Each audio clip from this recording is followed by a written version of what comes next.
دفعہ ایئرپورٹ پہ خاتون نے پوچھا کہ بھئی ہمارے شوہر جو ہیں وہ ایک سال کے لیے ملک سے باہر رہتے ہیں، تو ہمارے لیے یہ تو نیچرل ہے نا، وہ کہتے ہیں ہمیں پھر برائی کے خیالات آنا شروع ہوتے ہیں. تو انہوں نے کچھ سوال پوچھے، وہ حیا کے خلاف ہیں، میں اس کو نہیں یہاں ڈسکس کر سکتا. میں نے ان سے کہا میاں کے علاوہ آپ کے پاس کوئی راستہ نہیں ہے اپنی خواہش پوری کرنے کا. تو وہ کہنے لگے پھر ہم کیا کریں؟ میاں بھی مجبور ہے، وہ کہہ رہے ہیں میں کیسے، اور اپنے ساتھ رکھ نہیں سکتا میاں، کیونکہ جو ہے وہ اس کے پاس اتنی تنخواہ نہیں ہے کہ بیوی کو رکھ سکے. تو چند کیس ایسے ہوتے ہیں. اصولی طور پر تو میاں کو چاہیے اللہ پہ توکل کرے، غریب بھی ہے نا اپنے ساتھ اپنی بیوی کو رکھے، کوئی بات نہیں، میاں بیوی دونوں روکھی سوکھی مل کے کھا لیں گے، کم پہ گزارا کر لیں گے. جو بیویوں کو چھوڑ کے ایک سال دو سال کے لیے باہر جاتے ہیں، یہ شریعت میں بالکل پسندیدہ نہیں ہے. اللہ نے بیوی کو صاحبہ کہا ہے، ساتھ رہنے والی.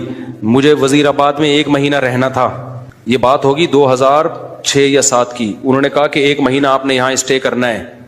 بیانات کے سلسلے میں نا مسجد 1 مہینے کے لیے میرے حوالے کی تھی. تو میں نے کہا بھائی میں تو بیگم کے بغیر 1 مہینہ نہیں رہ سکتا، بچے بھی تھے میرے. تو میں نے کہا 1 مہینہ میں نہیں رہ سکتا، مجھے بیگم بچے چاہیے، ان کا بھی ٹکٹ دو تو میں یہاں رہوں گا ورنہ نہیں رہوں گا. تو انہوں نے پھر بیگم بچوں کا بھی ٹکٹ دیا. وہ گھر والوں کے ساتھ رہ لیتے ہیں آدمی تمیز سے، ورنہ بیگم کے بغیر ہمارے لیے تو بڑا مشکل ہے اتنا لمبا عرصہ رہنا. مجبوری میں رہنا پڑتا ہے تو ایک الگ بات ہے، لیکن ہے مشکل کام. چاہے کتنے بھی آدمی کے میاں بیوی میں جھگڑے ہو نا، نہیں رہ سکتا بھائی. تو 1 سال کے لیے پتہ نہیں کیسے رہ لیتے ہیں لوگ بیگم کے بغیر. ٹھیک ہے ان کی مجبوری ہوتی ہے، میں مانتا ہوں، لیکن اس میں کوشش کرو اللہ پہ توکل کرو. بیگم روکھی سوکھی کھا لیں گے، لیکن اللہ میاں نے بیگم کو صاحبہ کہا ہے قرآن میں. صاحبہ کا مطلب ساتھ رہنے والی. صاحبہ کا کیا مطلب ہے؟ ساتھ رہنے والی. تو اس کا مطلب جب شادی ہو گئی تو وہ پھول ترو کی طرح تمہارے ساتھ چپک گئی ہے. پھول ترو کی طرح اس لیے کہہ رہا ہوں کہ لوگ پسند نہیں کرتے، لیکن اللہ نے اس کو آپ کے ساتھ کیا کر دیا ہے، چپکا. اب جہاں جاؤ گے بیگم صاحبہ ساتھ ہوں گی. آپ شارٹ ٹائم کے لیے جانے کا الگ بات ہے، لانگ ٹائم کے لیے جانا ہے تو بیگم آپ کے ساتھ اللہ نے بولو چپکا دیے. وہ خود بھی گناہ سے بچے گی، تم بھی گناہ سے بچو گے. تو اس لیے یہ طریقہ ٹھیک نہیں ہے سال کے لیے میاں بیوی کا دور رہنا. اور پھر خواتین بھی پریشان ہوتی ہیں. تو گناہ کسی کے لیے بھی حلال نہیں ہے. میں نے اس خاتون سے کہا کہ 1 سال آپ کا شوہر باہر ہے، کیا اس کے لیے حلال ہے گناہ کرنا وہاں پہ؟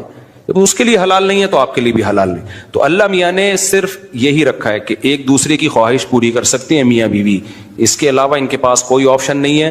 تو اب پھر بھی نہیں آ رہا میاں، تو میں نے ان خاتون کو یہ کہا کہ اپنے آپ کو بزی رکھیں. آپ کیا کر رکھیں بھائی؟ کوئی پازیٹیو ایکٹیویٹیز میں اپنے آپ کو کھپا دیں. ایسی موویز تو ویسے بھی ٹھیک نہیں ہے دیکھنا، خاص طور پہ فحش موویز دیکھنا، اور ٹک ٹاک پہ صبح و شام بے حیائی. تو جب یہ انسان کی عادت ہے، جب وہ اپنے آپ کو کسی پازیٹیو کام میں لگا دیتا ہے نا، تو چند دن پھر یہ جھٹکے لگیں گے، اس کے بعد انسان نارمل. کئی لوگ ہیں جو 1 سال گھر سے باہر رہتے ہیں مجبوری میں، بیویاں بھی رہتی ہیں، وہ گناہ نہیں کرتے.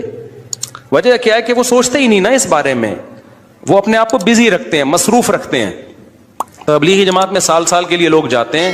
میں تو اس کو صحیح نہیں سمجھتا، بیگم کو، جوان بیوی کو چھوڑ کر جاؤ آپ. لیکن بہرحال جو جاتے ہیں تو وہ گناہ تھوڑی کرتے ہیں، بچے رہتے ہیں، کیونکہ وہ ایک خاص ترتیب میں اپنے آپ کو جوڑ چکے ہوتے ہیں. بہرحال یہ نہیں ہے. اس کو تبلیغی جماعت میں سال کے لیے جا رہے ہو، اگر شادی شدہ ہو بیگم کو بھی لے کے جاؤ ساتھ میں.